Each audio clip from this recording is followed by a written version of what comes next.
The Texas night stretched endlessly above the Maddox Ranch, a vast sea of stars glittering against black velvet.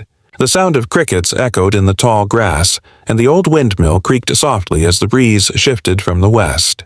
The moonlight poured across the open fields, spilling over the fences and barns until it reached the woman standing at the edge of the paddock. Leila Hart wrapped her arms around herself, the hem of her sundress catching the wind. The soft cotton clung to her legs as she gazed out toward the silhouette of horses grazing in the dark. The air smelled of sage and faint smoke, and somewhere in the distance thunder grumbled low. It had been 5 years since she'd left this place, 5 years since she'd walked away from him. But some ghosts didn't fade. They waited. She heard his footsteps before she saw him. The gravel crunched under the weight of his boots, slow, deliberate, steady as the heartbeat she was trying to calm. Her pulse quickened. She knew that walk anywhere. Lila.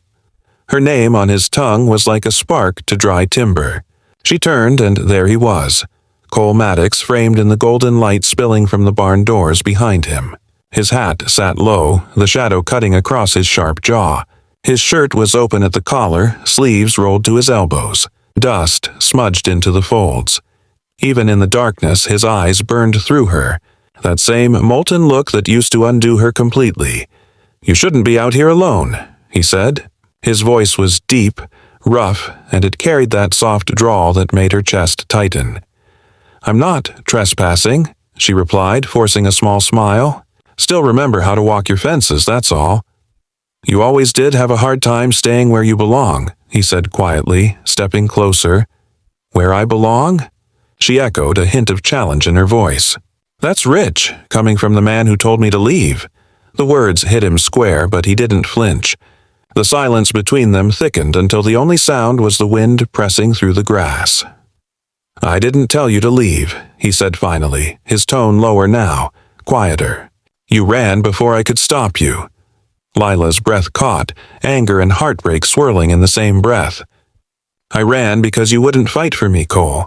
You let your father make every decision for you, for us.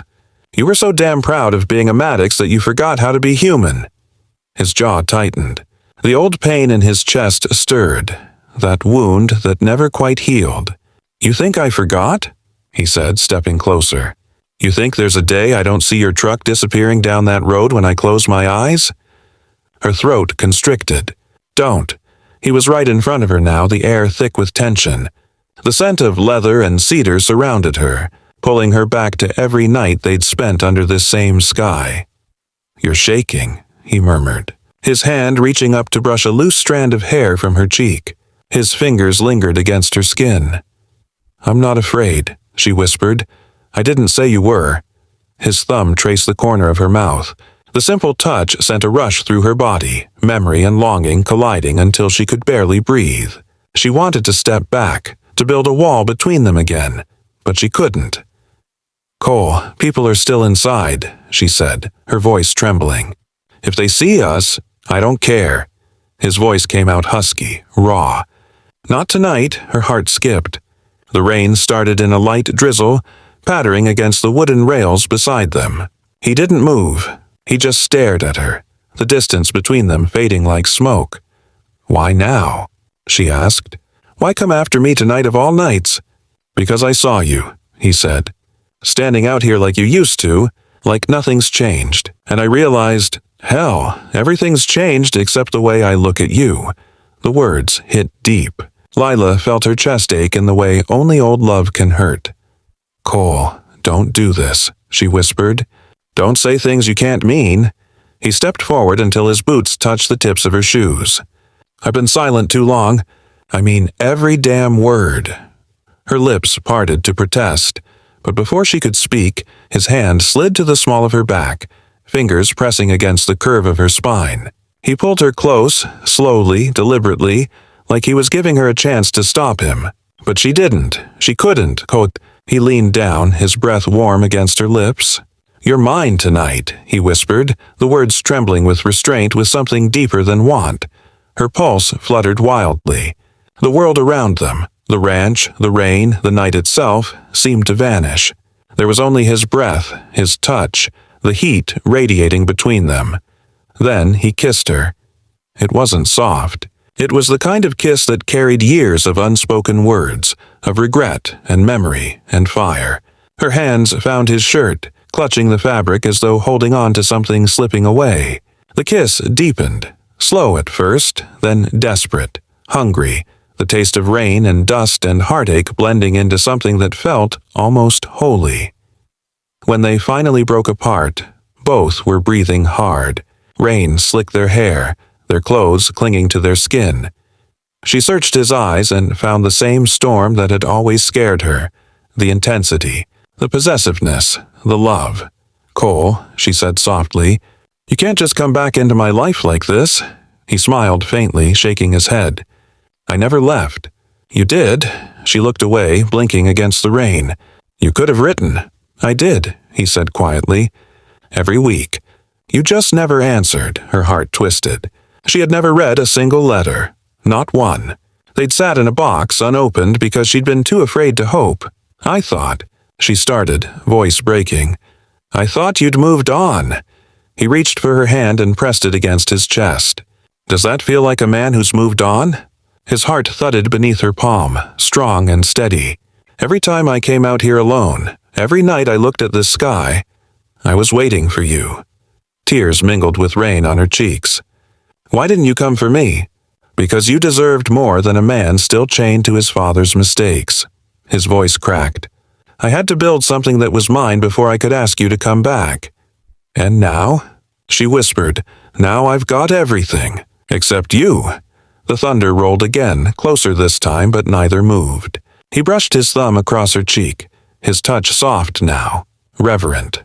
"I can't promise I'll be perfect," he said, "but I can promise you'll never wonder where you stand again." Lila's chest ached, torn between every reason to stay and every fear that still whispered she shouldn't.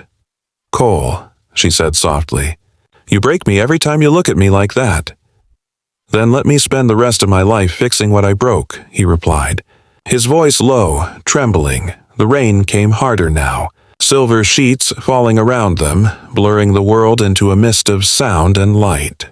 Cole took off his hat and set it on the rail beside them, water streaming down his hair. He stepped closer again, pulling her in until her head rested against his chest. For a long moment, neither spoke. The thunder faded into the distance, replaced by the soft drumming of rain and the steady rhythm of his heartbeat. "I don't know what happens after tonight," she said quietly. "Then don't think about tomorrow," he whispered into her hair. "Just this. Just now." She tilted her face up, her eyes meeting his, and something inside her gave way. When he kissed her again, it wasn't about passion or regret. It was about coming home. The kiss was slower this time, deeper, as though they were learning how to breathe each other again.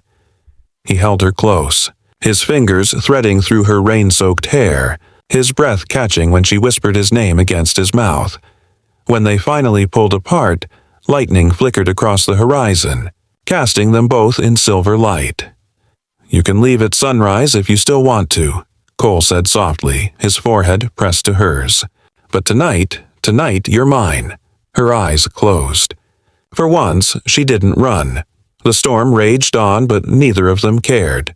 They stayed beneath the rain, in the middle of the field that had once seen their laughter and their heartbreak, until the night swallowed the sound of everything but their hearts beating in time again.